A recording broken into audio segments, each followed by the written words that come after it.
जब हम बार बार टूटते हैं, बार बार बिछड़ते हैं और बार बार खुद से कहते हैं कि मैं फिर से धोखा खा गया। अगर आप अपनी जिंदगी में मोहब्बत की तारीफ खुद तय नहीं करेंगे तो दूसरे लोग आपके लिए मोहब्बत डिफाइन करेंगे। ये बात जान लीजिए। आप ऐसी जगह फिर दिल नहीं लगाएंगे जहां सिर्फ वक्ती तलज्जुज़ है, वक्ती मजा, और कल को वो इंसान गायब हो जाएगा। मोहब्बत वो है जो आपको ग्रो करे, आपकी पर्सनैलिटी को सिक्योर करे, आपकी इज्जत करे और आपके अंदर के बच्चे को महफूज रखे। हम में से अक्सर लोग ताल्लुक को ऐसे ही लेते हैं जैसे भूखे को रोटी की जरूरत होती है, लेकिन ताल्लुक बनाने से पहले अपनी जात के अंदर महसूस कीजिए, सोचिए खुद से, और ताल्लुक की या मोहब्बत की सही तारीफ खुद में महसूस कीजिए।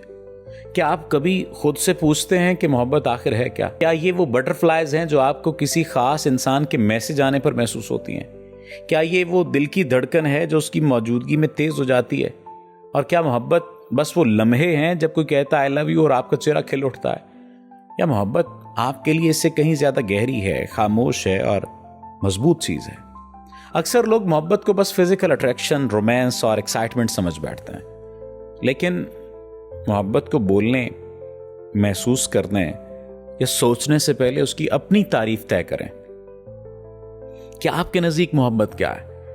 वरना आप हर कशिश को मोहब्बत समझ बैठेंगे, हर अट्रैक्शन को मोहब्बत समझ बैठेंगे और हर दफा किसी के लिए महसूस होने वाली अफेक्शन को सच्ची मोहब्बत मानकर बैठ जाएंगे। यही वजह है कि जब हम बार बार टूटते हैं, बार बार बिछड़ते हैं और बार बार खुद से कहते हैं कि मैं फिर से धोखा खा गया। एक खातून मुझे याद आ गई, कहने लगी सर 9 ताल्लुक बने हैं मेरे और 9 के 9 में मुझे मोहब्बत हुई थी। अब आप बताइए वो 9 के 9 में मोहब्बत थी, अफेक्शन थी, अट्रैक्शन थी, क्या था? दरअसल हुआ ये कि हमने कभी मोहब्बत को डिफाइन ही नहीं किया था। हमें सिर्फ फिल्मी मोहब्बत पता थी, गानों वाली मोहब्बत पता है, सोशल मीडिया की पोस्टों वाली मोहब्बत पता है, लेकिन क्या ये फिल्मी मोहब्बत, फिल्मी गाने, गानों वाली मोहब्बतें या सोशल मीडिया की पोस्टें और फिर ये जो कपल गोल्स, क्या यही असली मोहब्बत है?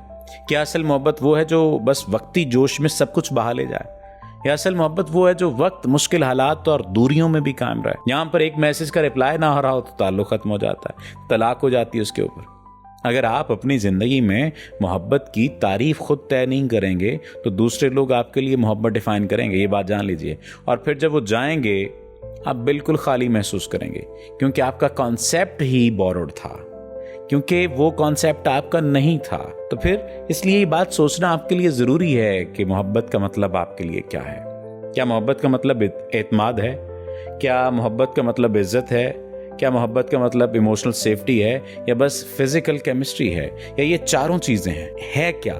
जब आप खुद जान जाएंगे कि आपके लिए मोहब्बत असल में क्या है, तब आप उम्मीद है कि गलत इंसान का इंतखाब नहीं करेंगे। और अगर कभी ऐसा हो भी गया कि आपने गलत इंसान के ऊपर इन्वेस्ट कर दिया तो फिर भी आप अपने आप में मुकम्मल इंसान रहेंगे, क्योंकि आपने अपनी तारीफ के ऊपर या अपने ख्याल के ऊपर कंप्रोमाइज नहीं किया।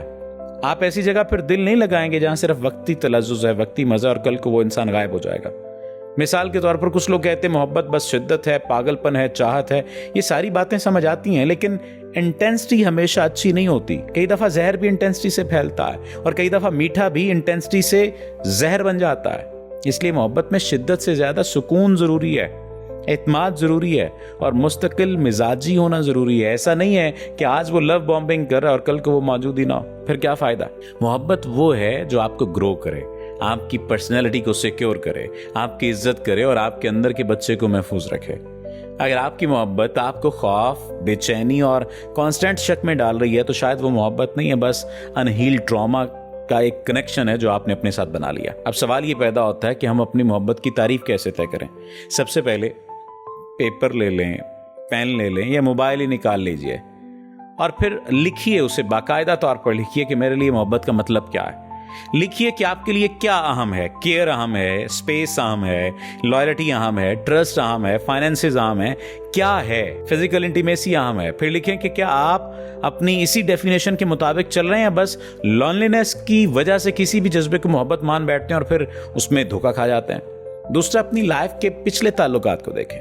क्या वो आपकी इस मोहब्बत की तारीफ पर पूरे उतरते थे?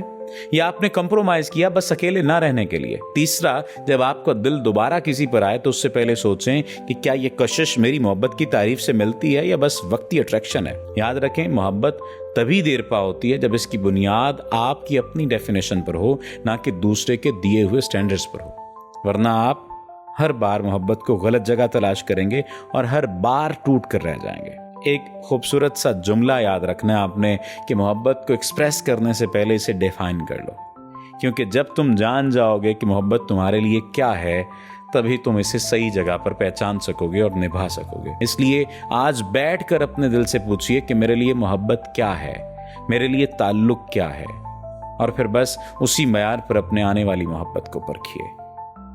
आपका शुक्रिया।